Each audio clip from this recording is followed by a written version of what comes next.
run down, don't have the energy you used to, you want to put the zest back into your step? Then you need Super Mario Lizard Vitality. It's got everything you need to get your groove back. 100% guaranteed effective. Just look at what's done for me. And enter the code UNIVERSALIST at checkout to get a free subspace shipping on your order. So don't delay. Get your 30-day supply for only $29.99 Quatlus. Don't be a tool of the Galactic World Order. Get yours now. Ah!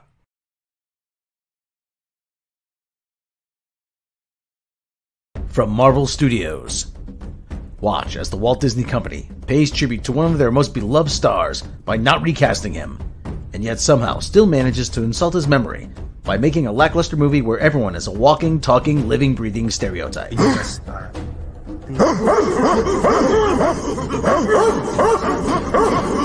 Black Panther 2: Wakanda Forever. See the most advanced civilization on Earth that is rich in the precious metal known as vibranium, a metal that's given its society technological advances, and yet for some reason its army is still fighting with spears. Now they'll face one of Marvel's original villains, Prince Namor, the Submariner. My enemies call me Namor. I'm pretty sure it's Namor. If your enemies aren't calling you, then you can thank your phone plan. And doesn't this guy look kind of doughy to be someone who swims all the time? I mean, sheesh. Then Marvel will introduce one of its worst new characters in decades, that they honestly believe is capable of taking the place of Tony Stark. Walking around here with that ash on your head. Kevin Feige, if your goal was to save money after She-Hulk and go bankrupt at the same time, then job well done. Starring, nobody really cares anymore. Don't miss the most racist movie in history, Disney Marvel's Song of the South. Phase 4 just keeps getting worse and worse. At this rate, there'll be nothing left when we finally get to the X-Men. You do not speak into my country and tell me what is fair.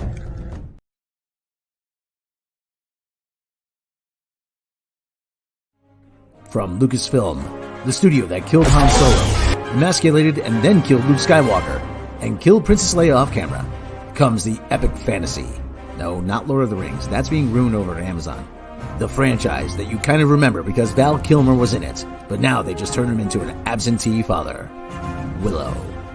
Meet Princess Kit, an entitled, bratty Gen Z character that for some reason is living in a medieval era. Kit's betrothed to Spider-Man's obnoxious fanboy Flash Thompson. But she has to be gay because diversity. Now she'll have to prove her worth to her true love, Envy's Nest. Together, they'll fail to stick to era-specific dialogue. Well, you're gonna have to suck it up because I'm not gonna be able to survive this thing without you. It's like the one way you're totally consistent. Whoa, wait. And set off with a crew of extras to find the title character, who only appears in the last 5 minutes of the first episode. Wow, this is really bad. I thought Obi-Wan was terrible. This outdoes it by a country mile. And why do you insist on putting Erin Kellyman in action properties? She's not convincing in anything, and she can't act. You might as well call her Erin Go Away Little Girl Kellyman, because that's what they actually say to her. Starring the worst group of G4 canceled X-Play D&D players in history, in World of Warcraft. You guys are pretty daft to follow us, considering we're all gonna die. The show was bad enough, but did you really have to include dwarf tossing? Seriously.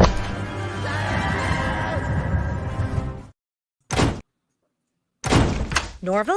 What are you doing here? Black Shaggy need a minute to prepare for this. I got to know what I'm getting into, so do you like the back door or not? Black Shaggy don't want to read this in the newspaper, you dig? Inquiring minds want to know. We have a student newspaper? Bitch is dumb. Hey! Who just threw a rock through my window? Geo from the Crystal Mines. You should know that because your dumb bitch ass was born there. The Crystal Mines? That old tourist attraction that's now a seagull toilet full of condoms? Bitch is crass. That's right. Norville, you have a girlfriend? No, she a hoe, you dumb bitch. And your girlfriend is Gigi? It's all thanks to you, Velma. I got tired of waiting and you and your fat dumbass and Daphne started without me. And Gigi likes going to Butttown already. I didn't have to ask. That's right. No, I'm so excited. Your fat dumbass better be excited. This just went from 3-way to 4-way. Black Shaggy gonna get so much tang, he might as well work for NASA. That's right, it's a NASA joke. Black Shaggy is a scientific individual. You might as well call me Neil deGrasse Shaggy from now on. That's right, I made a NASA joke, which is way smarter than anything Minnie Killing's fat dumbass gonna write in this show. That's what we call meta-humor. But I only see you when I need you as is. Fine, great. No sweat off my underboob. Your underboob ain't the only thing that's sweaty. You might want to wash that pussy once in a while. We know it ain't your breath because we know you're too selfish to go down on Daphne. Your whole diet is eating french fries out the damn garbage. That's right.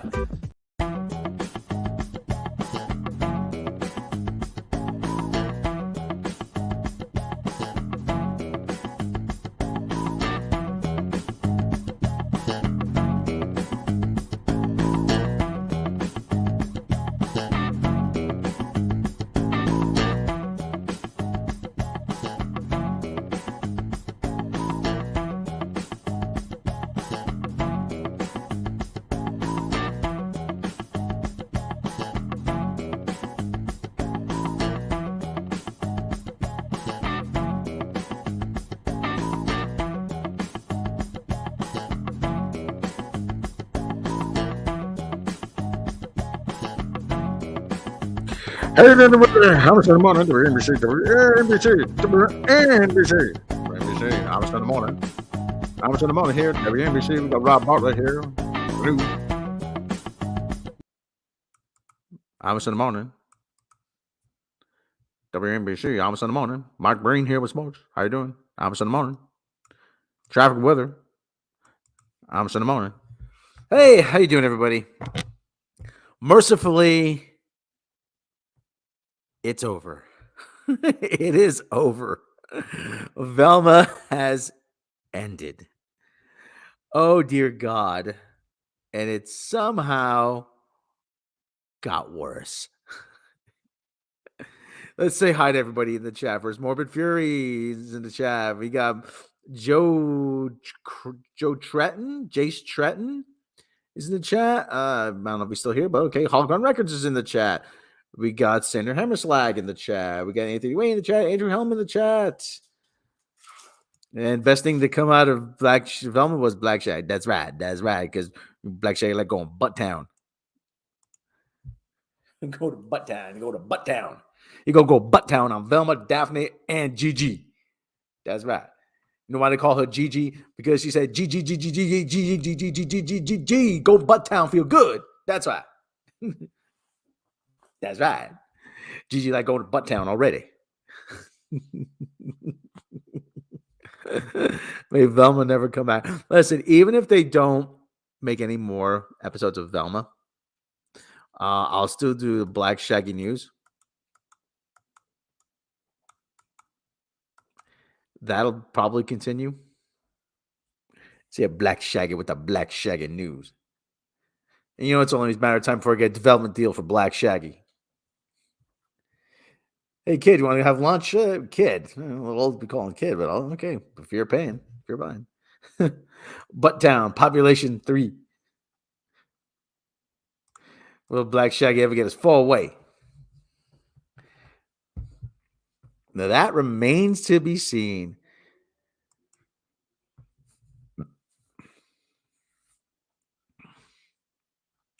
Black Shaggy is a learned individual. Black Shaggy makes some science jokes. That's right. He's dropping science. That's right.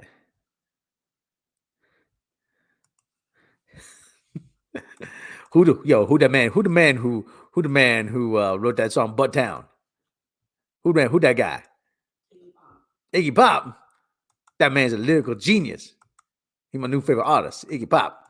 Black Shaggy like all kinds of musics. That's right. He liked the rock and rolls. He liked the raps. He liked everything. He liked everything. That's okay. He's a lyrical genius. So today is the big game. For advertising purposes, you cannot call it the big game. You cannot call it the super. You can't say it's a super game. It's taking place in a bowl type of stadium. You have to call it the big. Fuck it, I'm gonna say it's Super Bowl. It's the Super Bowl. I don't know. Or cereal. The other reason for more, for Velma to get a season 2 is get more Black Shaggy. That's right. I'm surprised they didn't use Scooby to explain Scooby, Mr. Rank. Yeah. I thought, they were going to put somebody's brain into Scooby Doo to a Great Dane, which is why the dog can talk. Jeez. Oh God. Well, my season ended about a while ago.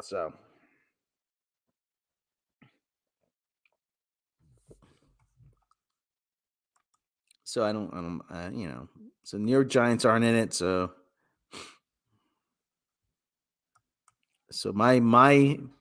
I only have interest in from a purely spectator level. Like Pete's in the chat, and he says you want tickets for next year's game. No, I don't. She says no, she doesn't. We got Zabu here. Zabu is being a knucklehead. Let's check in with the cat cam, shall we? So there's a kid. There's one of them. He is sleeping his most natural state.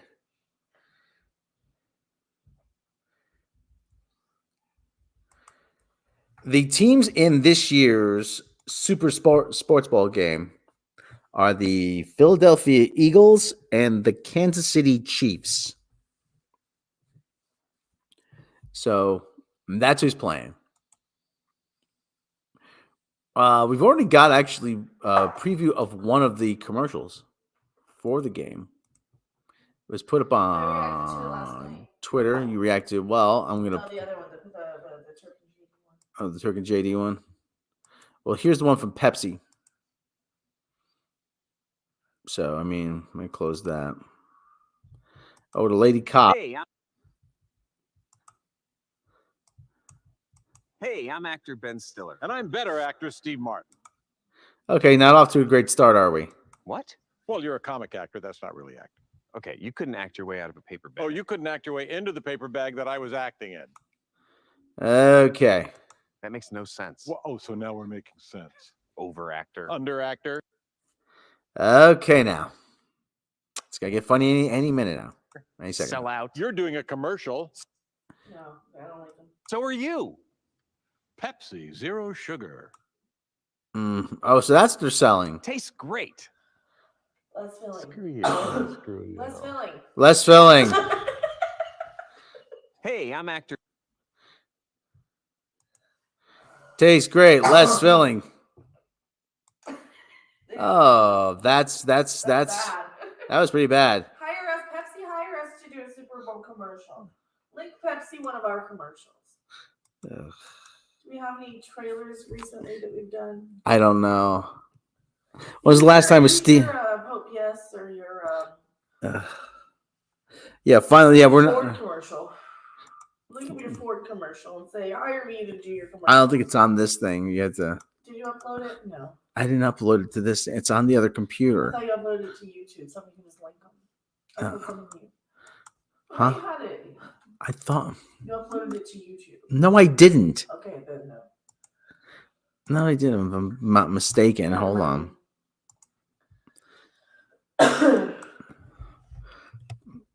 Let me see. I don't think. Yeah, with the all new Karen Drive. Oh, so wait a minute. Where were we? I don't even remember anymore. I don't either. You got a second half. Waffle House, the Waffle House commercial. Oh yeah, upload the Waffle House commercial. Oh, did the Waffle House? Yeah, upload that one and say hire us to do your next commercial. Waffle House or Waffle House one. I uploaded it as a short, but hold on. Does Waffle House even have a Twitter preference? It doesn't matter. You want to send it to Pepsi and say, yeah. Hey, here's a sample of my work. Here's a sample of my work. You should hire us for your next Super Bowl ad. Because clearly you need some help. Yeah. Hey. Hey. Pepsi. Or just link it under their Super Bowl ad. Yeah, I'm doing that. Okay, you don't have to add that. So you just take their Super Bowl ad and hit the respond. Yeah, well. I don't know if you know how to do it. Do it after the stream. Here's a sample of my work. my work for your next Super Bowl ad, because Lord knows you need all the help you can get. Your cousin works in advertising, Peggy. Why aren't you sending him all of our ads? That's like the thing we should be doing. Let me see. Send him Waffle all of our House. trailers. Waffle House. Career going nowhere. So, okay, so there you go.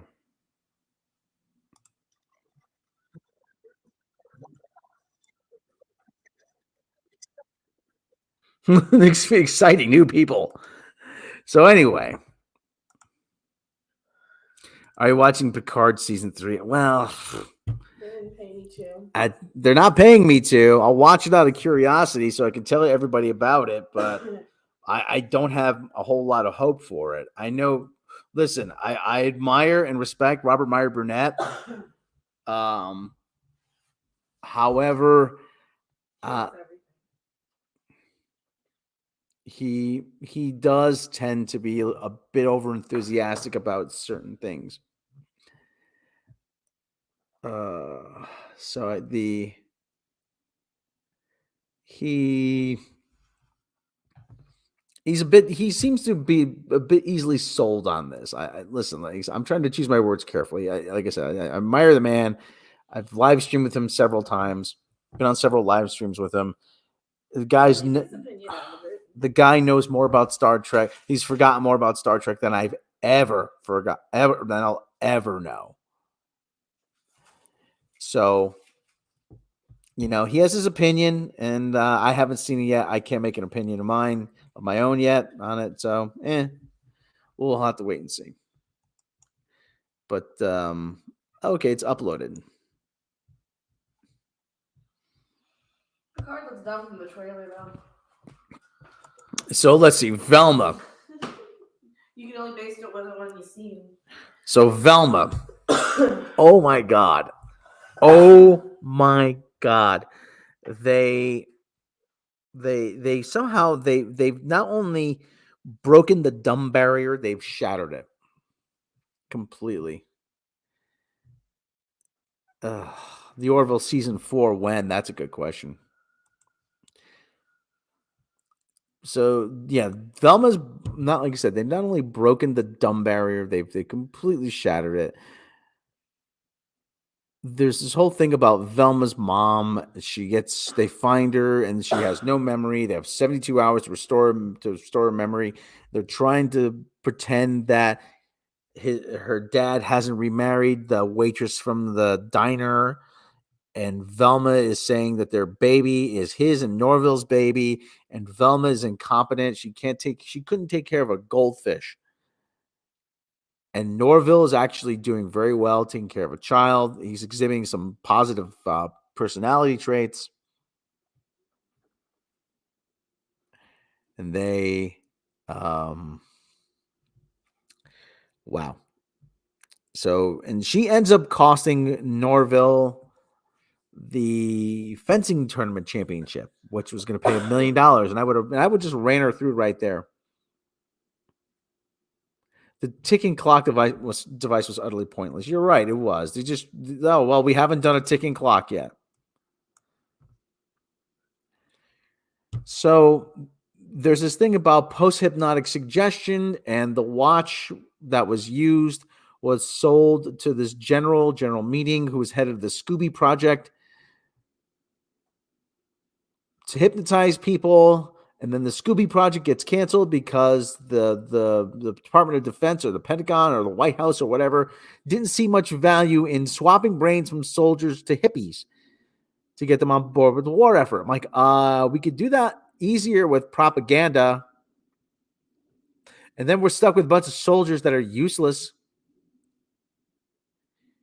I mean, so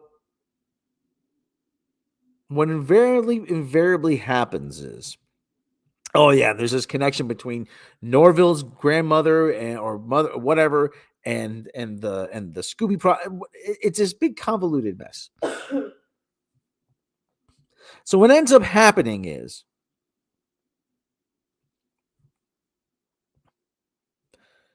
they track down the culprit, Daphne and Fred. Oh yeah, there's this B plot. There's yet another B plot about how Fred's mother wants to have Daphne run the company. Get close to Fred because Fred's incompetent. We need someone who's smart like you to run the company because we can't trust Fred.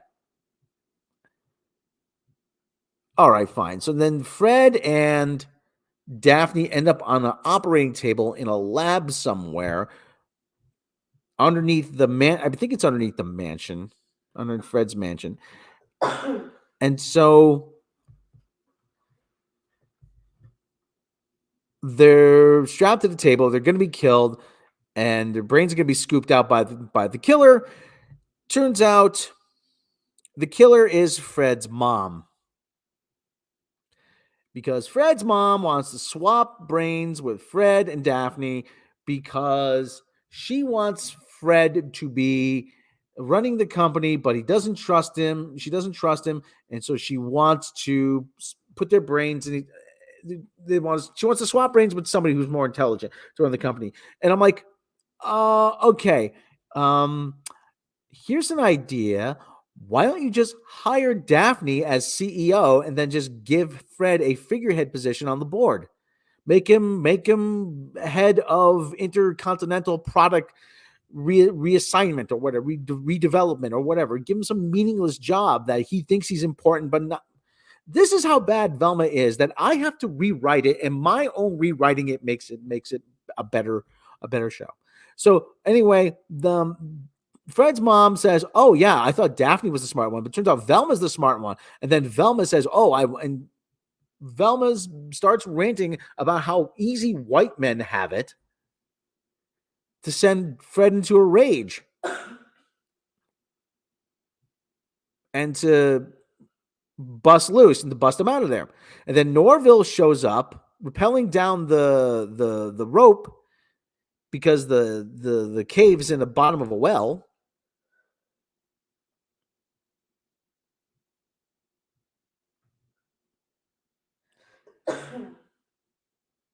And he swats a bullet away with a samurai sword, and it hits a stalactite.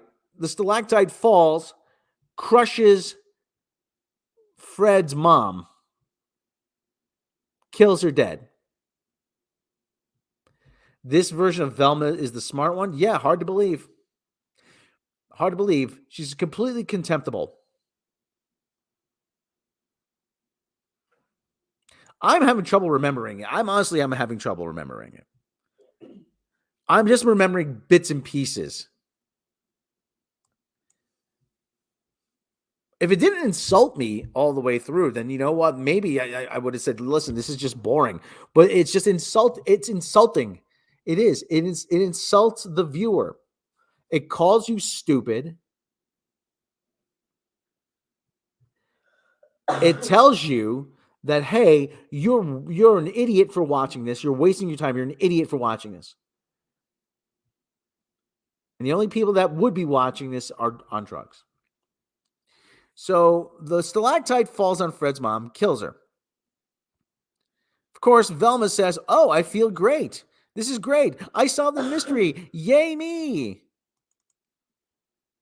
And this whole series is encapsulated in this one moment.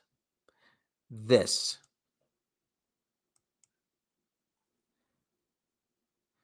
moment encapsulates the whole series. You have Fred's mom impaled and crushed under a stalactite. Fred and Daphne covered in blood, looking on in horror. Norville, or Blackface Shaggy. What I do is Black Shaggy. That's Norville. Norville looking on, he's seen the whole thing and he is sickened by it. He's made physically ill. And you have Velma with her fat dumbass with a sinister grin on her face, twerking, covered in Fred's mom's blood. She completely lacks the self-awareness to say, "Oh my God, this woman is dead." What this woman, no. She twerks and rubs it in her face.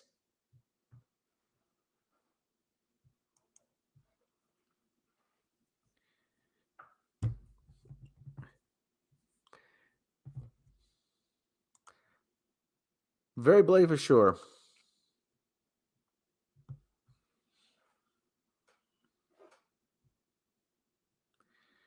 Fred's dead bombs alligator for Scooby-Doo as a franchise. Twerking was Minnie saying "fuck you" to friends. Yeah, and there's "fu," and somebody pointed out there's "fu" all over the place, all over and on the graffiti. "Fu, fu, fu, fu." I can't believe how contemptible this is. And the sad thing is we're giving them a Twitter, we're giving them a social media impression by doing this, by talking about it, aren't we? Oh, yeah, they're going to make it anyway.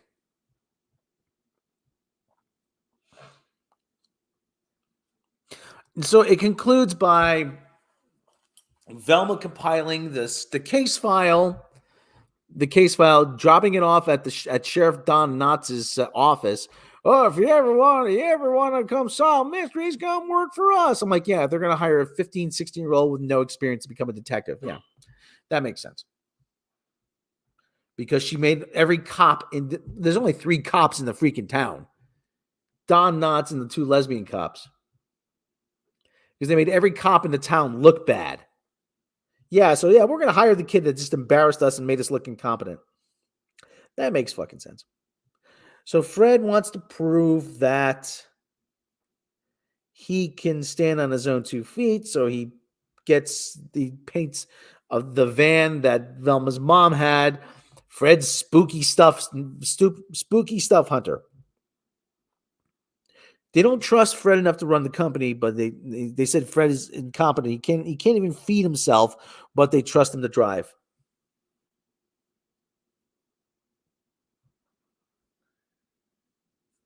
We did not get to see. Oh, and Daphne and Velma kissed to shock Fred's mom as part of the plot to get away. Yeah, there you go.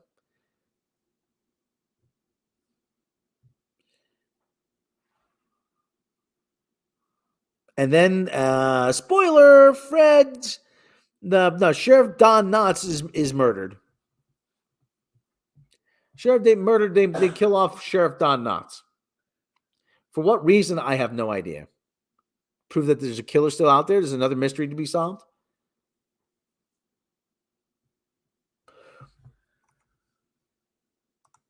Trust him to drive and name the van. Yeah, and the team. Yeah. Here's the thing in all this. I mean, here's the thing in all this. You have. I have no idea if this would get a season 2. I really have no idea. It's not a question of how, it's a question of why. Why would this get a season 2? Unless they can really sell Warner Brothers on the parrot analytics, like, oh my God, look, we have all this engagement. Yeah, but people aren't watching it and they hate it. They could just use this as a money laundering scheme. Yeah, you're right. This could be just money laundering. They funnel money into this show, and they right into Mindy Kaling's pocket. What the hell am I seeing? You're seeing Cesario Japan. You're seeing the Velma series just encapsulated perfectly in one shot. Norville is sick. Fred and Daphne are caked in blood. Velma, lacking any self-awareness, twerks over the corpse of Fred's dead mother. It's funny when you describe it that way, isn't it? It's only funny in this is what they had to resort to. Somebody wrote this. Somebody got paid money to write this. That's where it had to go. This is one step away from Mindy Kaling showing up and shooting you in the face for not watching it. Probably the next thing. Mindy Kaling knows where all the bodies are buried. Probably. But the whole other problem with this is that, again, I'm hoping we're at an inflection point where people are going to see this and say, you know what, this, no more. Stop it. No more. The higher ups greenlit this BS. You're right. I mean, well, my theory is I'm speculating in that Mindy Kaling pitched a show, like Young Mindy Kaling or Young Mindy or whatever it is, and as an animated series. And someone else actually said this too, a Mean Girls type of animated series. And someone said, no. But you know what? Go tie it into another property we have and come back and then we'll talk. And then she tied it loosely into Scooby-Doo because this has nothing to do with Scooby-Doo. Absolutely. This is only tangentially involved, has anything to do with Scooby-Doo. And I like using that word tangentially because I get to use it now. This only tangentially has anything to do with Scooby-Doo. Only some superficial elements, the names, some of the characters have something to do with Scooby-Doo. The setting, maybe the setting, not even the setting. Crystal Cove was never a setting in the original series. They said no, so they attached They said no, so they attached the story to Scooby-Doo and Greenlight there. Yeah. I think it was more good in Crystal Lake. Crystal Cove. Well, Crystal Cove turns up in some other Scooby-Doo property. But they carved Billy Crystal's face into the mountain. Yeah, because in 2023, we need a Billy Crystal reference.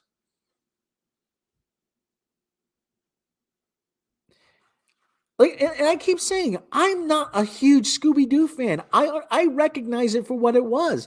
It was a colorful cartoon in the late 60s, early 70s that you woke up early on Saturday morning, ate your sugary cereal, and watched Scooby-Doo, and you just waited until mom and dad woke up and you saw toy commercials and you ate breakfast cereals and you waited for the next cartoon to come on. And the lesson was, hey, kids, ghosts aren't real. There's a real world explanation behind this. And most Scooby-Doo plots were simple enough. They can be around. See, the reason why I can't write this, because I can think in a linear A to B plot, A to B to C plot, okay?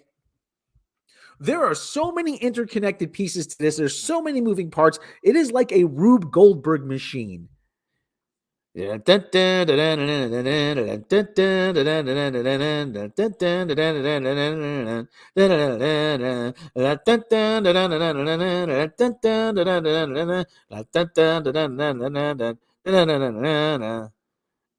whole thing. It is like, you're watching the marble. It's like that game Mousetrap.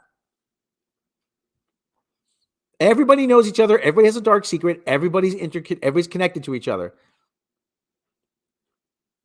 The Scooby-Doo plots were simple enough. I mean, so that kids could follow them. This is overly complicated. This is needlessly complicated. Listen, this is a Scooby-Doo plot, okay? This is a plot to Scooby-Doo. Ready? They're driving down the road. Hey, we gotta get to town. We gotta get to town. We're gonna miss the big game. And they pull over and they see the Harlem Globetrotters. Bus broke down on the side of the road. Golly gee, gang, it's the Harlem Globetrotters. What are you guys doing here? We were on our way to the game when the bus broke down. Well, we'll give you a lift. Where is it? It's at the old arena in town. Oh, cool. We're headed there too. So they drive up and the arena manager says, well, kids, I'm afraid the game's been canceled. People aren't coming to the arena anymore. There's people saying it's haunted. And then the real estate guy shows up. That's right, it's haunted, and I'm going to buy it, and I'm going to turn this into a luxury hotel and casino. And there's nothing you kids can do to stop me. And so, gee, gang, looks like we have a mystery on our hands. And they go, and there's the wacky chase scenes and all kinds of hijinks. And at the end, they tie up the ghost. It's the ghost of Bob Cousy, or it's a ghost of Chuck Taylor. The ghost of Chuck Taylor is dribbling down the court. hitting 3-pointers or whatever, stealing the ball from the Harlem Globetrotters, and let's take off the mask and see who this really is. It's Mr. Johnson, the man who wants to buy the arena and turn it into a hotel and casino. And I wouldn't have got away with it too if it weren't for you kids. And that's the Scooby Doo. Huh? How's he score against them? Well, you just go with it. It's a kid's cartoon. You go with it, okay? It's like they come along and they're the friend. You've got your hipster friends who are like, one of them's like, oh yeah, Scooby-Doo was kind of silly, wasn't it? And then you have Mindy Kaling come in and say, oh yeah, I hate Scooby-Doo, and then shoot your dog in the face. Yeah. Like way over the line, right? Like go way across the line of over hate on it, thinking that that's the fun, popular thing to do, right? Mm-hmm. Here's Zabu Cam. Here's the Zabu Cam. He's sleeping. I'm dead. He's doing it dead. So, but anyway, like I said, we gotten to the point now. Like I said, they overthought this. Mindy Kaling is a hipster who wants to show you how much smarter she is, and so she has to ruin everything. Like I said, the ghost of they say the theater is haunted by by this guy, or whatever. The amusement park is haunted, or whatever. The mummy, or the ghost of the mummy is there, and the ghost of the mummy taps him on the shoulder. Zoinks! It's the ghost of the mummy. It's the ghost of Red Auerbach, or whatever it is. Ghost, They even stopped during the chase scene, during the door chase scene. Says, Norville, this is impossible. Oh yeah, this is just a ride. I'm like,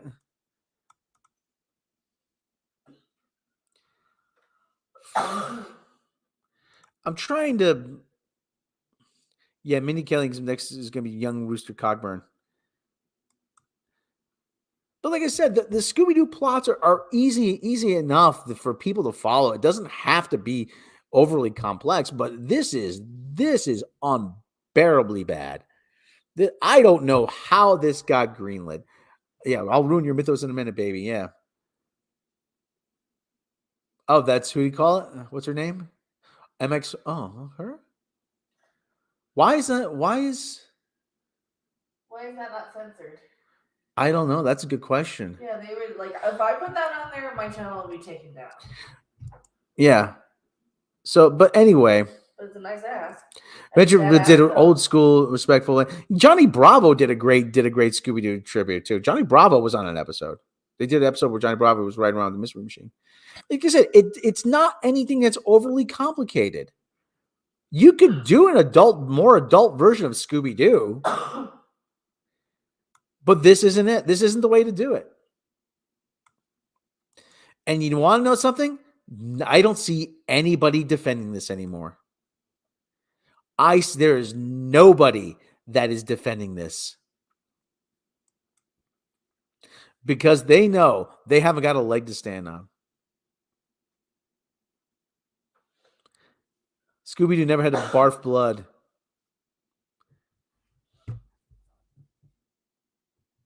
It's like I said, it's just beyond words bad. It is just bad beyond words. It is terrible. It is horrible on another level. And my hope is that this damages Mindy Kaling's reputation. My hope beyond hopes is that somebody sees that there's going to be a meeting Monday at the Warner Brothers offices. David Zaslav is going to go get on a conference call with Mindy Kaling, or she's going to get called into the office. And he's going to tell her, what the fuck was this? You've done some long-term damage to one of our most valuable brands, a brand that is not only beloved, but revered around the world, that sells a lot of merchandise to children of all ages the world over. And you took it and you did this with it. What do you have to say for yourself? Well, I'm subverting that. Shut up, Mindy. Get out. You're done here. Get out. Yeah, let's hope she doesn't fail upwards. That was her whole career. Her whole career is self-inserting and failing upwards. Lady Viking, this picture encapsulates everything about this Velma show.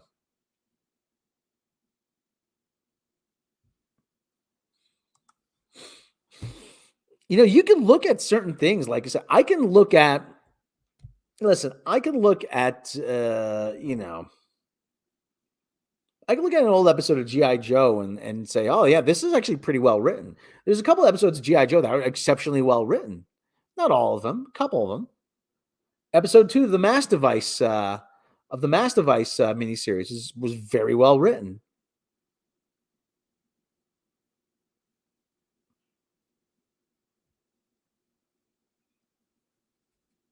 I mean, the escape scene, Duke's escape scene is very well done for an animated series. And you have to credit that to a guy named Ron Friedman.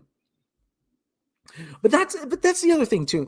There are no professional writers anymore because a professional writer would have said, "What are you kidding me? Get out of here. Get lost with this." Let's see who wrote Scooby-Doo.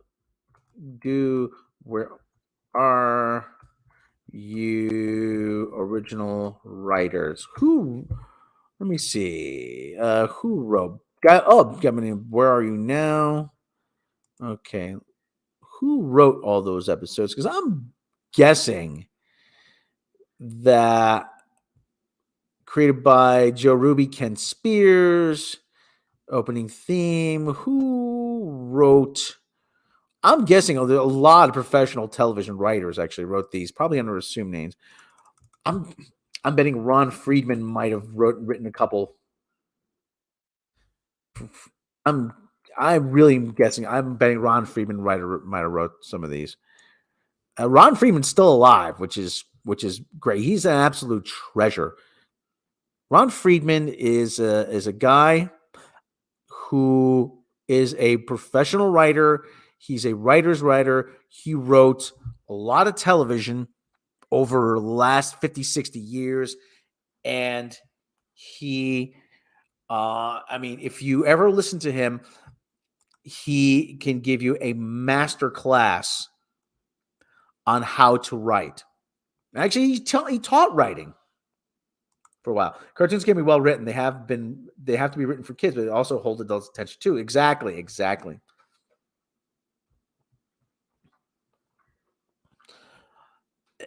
My inkling is, and he was one of the guys I really wanted to interview when it came to the old podcast, but unfortunately I never got around to it. But my instinct, my gut tells me that if you showed him this, he would have said, "Oh, are you kidding me? Who came up with this?" It's bloody difficult to find anything decent these days. Well, you know why? That's a great point. And I'm going to tell you this. Here's why it's difficult. Because there is too much. We have too much of it. In sports ball, whenever, yeah, I saw that Holocron Records, and I'm not buying that for a second. I am not buying that an 11-year-old wrote that. Just from the wording, just from the level it's written on, I am not buying that an 11-year-old wrote that. That 11-year-old says adults are getting everything about Velma wrong. Why is an 11-year-old watching this? Yeah, 11-year-olds not shouldn't be watching this. First of all, and if you're watching this with an 11-year-old, you hate your kids. But I was saying about how Ron Friedman, a lot of writers didn't like writing animation. He did. And I was saying about the reason why entertainment is so bad is because there's a lot of streaming people. Oh, streaming is going to be streaming great. It's going to be great. Going to be great. No, streaming is bad. When you had 3 television channels back then, you had only so many writing jobs, and everybody was competing for those writing jobs. Granted, you only had to have something on your channel that was better than the other 2, but at the same time, you had to be good enough to be able to beat out those other writers. Okay. You had to be able to beat out those other writers for those jobs. Now, with streaming, everything is just expanded. With expansion, the talent pool has been watered down.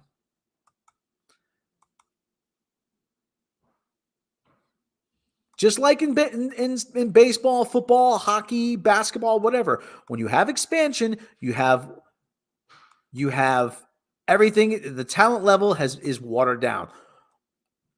You know, people say, well, guys are a lot better today. Are they? Are they? Or have the standards just been lowered? Joe Garagiola said to, it was on Letterman one time. Now, for those who are unfamiliar, Joe Garagiola, he was a sportscaster and he was a professional baseball player. Joe Garagiola said to David Letterman, he goes, Letterman asked him, what was your lifetime batting average? He said, it was around 250, 249, 250. Letterman says, Joe, today, you could have been a star today. He said, well, Dave, you got to remember, it was only 13 teams back when I was playing. And Letterman looks at Joe Garagiola and says, yeah, but you know what? When you were playing, there were only 13 colonies. So, but that's the thing, though. There was more competition for writing jobs.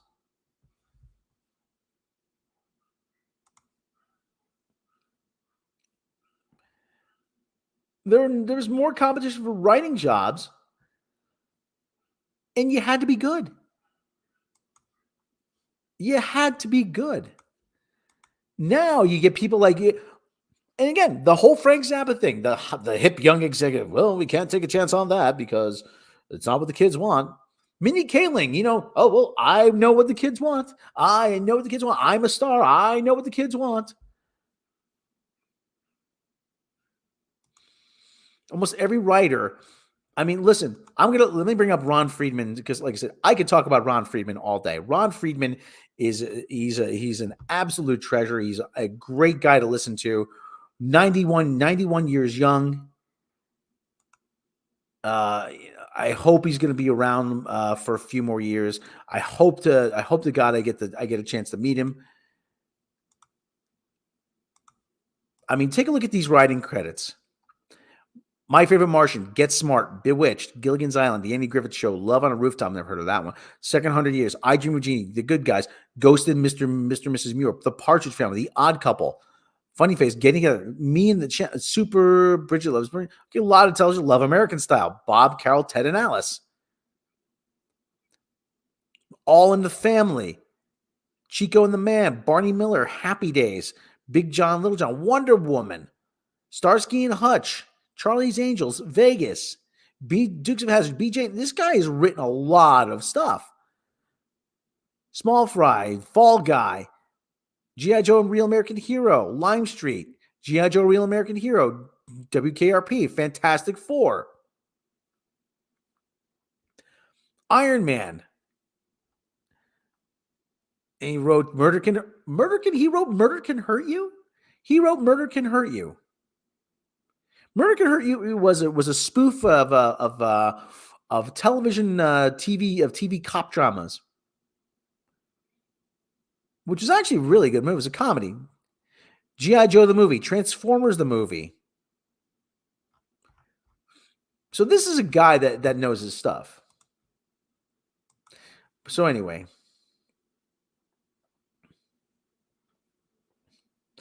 Yeah.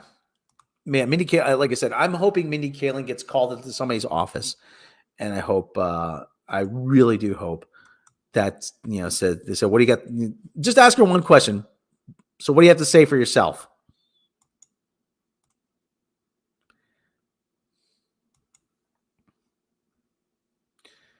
Are we going to hear the Fabled Kazoo again? You're going to hear right now.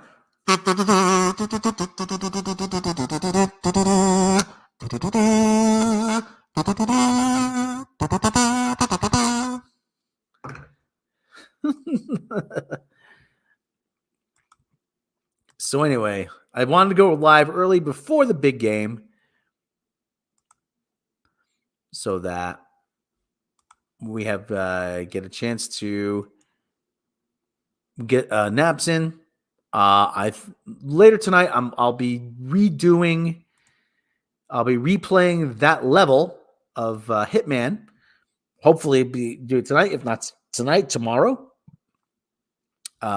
Because I missed a lot of stuff. I'm going to watch Super Bowl probably. It happens about another hour. So yeah, I'm gonna wrap it up. Am I gonna wrap it up here? Let me do some animal news before I do anything else. Let me do some animal news. Let me find some animal news. Let me find them. Animal news. Animal news. Animal news. Animal news. Animal news. Animal news. Animal news. Animal news. Animal news.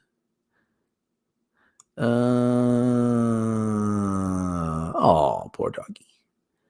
Animal news. Animal news. Okay. Dallas Zoo suspect says he loves animals. Okay, this is kind of funny. I like this. Hopefully, it's not too sad. Animal news. Dallas Zoo suspect said he loved animals and took a stolen monkey for a ride on mass transit record show. I don't believe they posed any danger to the public. Very small animals and easily concealable animals in a regular backpack. A Dallas area rapid transit spokesperson said. Look at that that monkey's got a great mustache. A man accused of stealing 2 monkeys from the Dallas Zoo took them for a ride on mass transit after they were snatched from their habitats last month and told police he loved animals, records show. Police have asked Dallas area rapid transit, DART, to scour security videos for any sightings of Davian Irvin, 24, the man suspected in a string of odd zoo break-ins, DART Vice President Gordon Shaddles said. The monkeys were first noticed missing from their enclosure at the Dallas Zoo on January 30th. Irvin has told authorities he took them to Lancaster by riding DART on January 29th, according to an affidavit for an arrest warrant from the Dallas Police Department. Irvin informed detectives that he loved animals and that he took the monkeys from the Dallas Zoo, the affidavit said. Irvin told authorities he waited until dark and then he hopped the fence on the south side of the zoo, according to the affidavit. Once inside, he cut through the monkeys' enclosure and took them, the affidavit says. Irvin took the train to the University of North Texas at Dallas and walked to an empty home where authorities later discovered he was keeping other animals, including a dozen pigeons and several cats, the affidavit says. Boy, they go back to that. The affidavit doesn't say what Irvin did with the monkeys on the train, but Shaddle said they may have been in his backpacks. What we've been hearing, the initial reports say they're timid creatures, which probably is why they stayed concealed and inside a backpack easily, Shaddle said. I don't believe they pose any danger to the public. Very small animals and easily concealable in a regular backpack. Dallas Police spokesperson Kristen Lohman declined to comment on the monkey's alleged ride on the rails. Our office has not released specifics, she said. Chief Dallas Public Defender Lynn Richardson also declined to discuss specifics of the case against her client. However, she said, we are having him evaluated for mental health issues. Irvin was picked up Thursday after he was spotted inside Dallas World Aquarium before he jumped on DART, officials said. Stolen monkeys Bella and Finn were found on January 31st in a bathroom in an empty home in Lancaster. The creatures were discovered on the property of a church on Jerry Way Street, across the street from suspects Irvin's family house, a police affidavit says.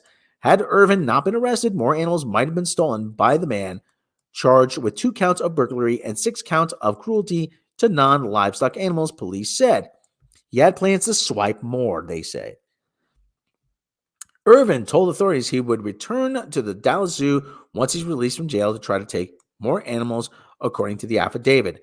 Charges against Irvin are also connected to January 13th disappearance of Nova, a 3-year-old clouded leopard who escaped from her wire mesh enclosure after it was cut. Authorities said the cat, who the zoo said posed no danger to the public, was found later that day. During an interview with police, Irvin admitted to trying to steal the cat, but could only manage to pet it, the affidavit says. Irvin has also been accused of cutting open the zoo's langworm monkey habitat. No animals escaped or were taken or harmed, police said. On January 21st, the 35-year-old endangered vulture Pin was found dead with what authorities described as unusual wound, but animal's cause of death hasn't been determined. No one has been charged. So now, if you're taking monkeys on mass transit, do you have to pay a separate fare for them?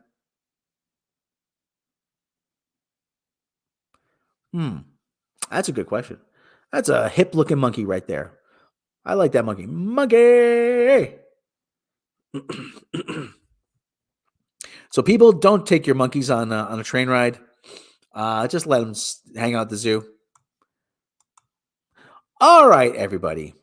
That is our animal news. Everybody, I'd like to thank everyone for joining. We're going to call it right there. I'll probably be doing another Hitman stream. I'll be playing that level over again. Everyone, have a good rest of your Sunday. I hope whatever team you're rooting for, I hope they win. If you got money on the ride on the game, do it legally. Everyone, have a good rest of your Sunday. Have a good day. Have a good Monday. Have a good rest of the week. Have a good evening, night, morning, wherever you're doing. Have a good one. No drinking, no driving. We want to see you back here next time. Everyone, have a good rest of your day. And as always, if you're taking your monkey for a ride, make sure they're very comfortable. Make sure they're dressed warmly. Everyone, have a good rest of your day. And of course, we will catch you next time.